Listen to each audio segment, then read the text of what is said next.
अब बात लालू यादव की बेटी रोहिणी आचार्य की, जो इस चुनाव से राजनीति में दाखिल हो रही है। रोहिणी को आरजेडी ने सारण से उम्मीदवार बनाया। वो चुनाव प्रचार कर रही हैं और उन सवालों का जवाब भी दे रही हैं जो बीजेपी उन पर उछाल रही है। और रोहिणी पर बीजेपी का एक बड़ा आरोप विदेशी होने का और बाहरी होने का लगा है। रोहिणी इसका भी जवाब दे रही है, लेकिन राजनीति में नए होने का असर उनके चुनाव प्रचार में दिख रहा है।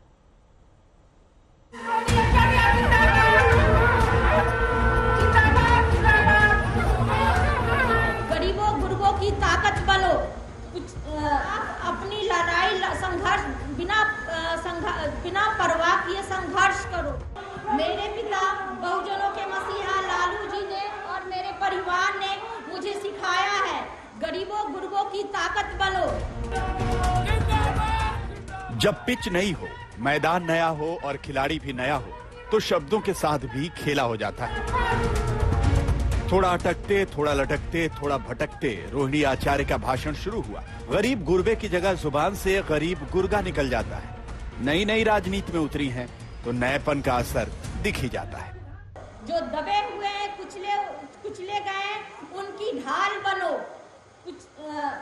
जुल्म और अत्याचार के खिलाफ अपनी लड़ाई संघर्ष बिना परवाह किए संघर्ष करो। उनका साथ हमेशा देना है मुझे। रोहिणी आचार्य दबे कुचले की बात करती हैं, कमजोरों वंचितों की आवाज बनने का दम भरती हैं। अभी शब्दों से खेलना सीख ही रही हैं। हिचक टूटी नहीं है, लेकिन गरीबों के हक की बात करने में अर्जी क्या है। बात संविधान की भी होती है, लोकतंत्र के रक्षा की भी होती है।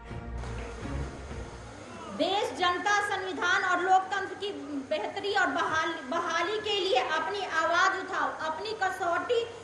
अपनी कसौटी तय करने से पहले जनता की कसौटी पे उतरो। रोहिणी आचार्य को आरजेडी ने सारण से उम्मीदवार बनाया है। मुकाबला बीजेपी के राजीव प्रताप रूडी जैसे बड़े नेता से है।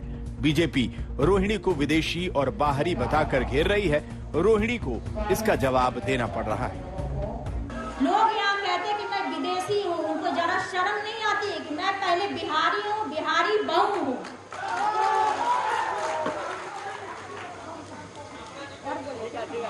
और अब तो छपरा की बेटी हूँ।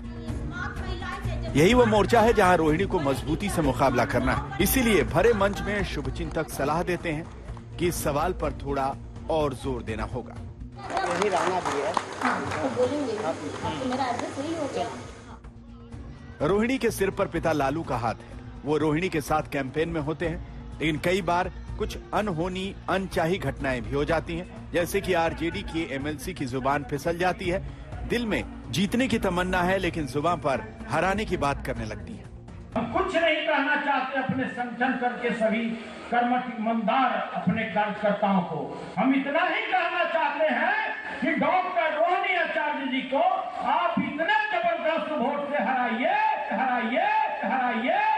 और इतने जबरदस्त वोट से जिताइए कि ये आने वाला इतिहास याद करे कि डॉक्टर रोहिणी आचार्य भी एक शख्सियत थी।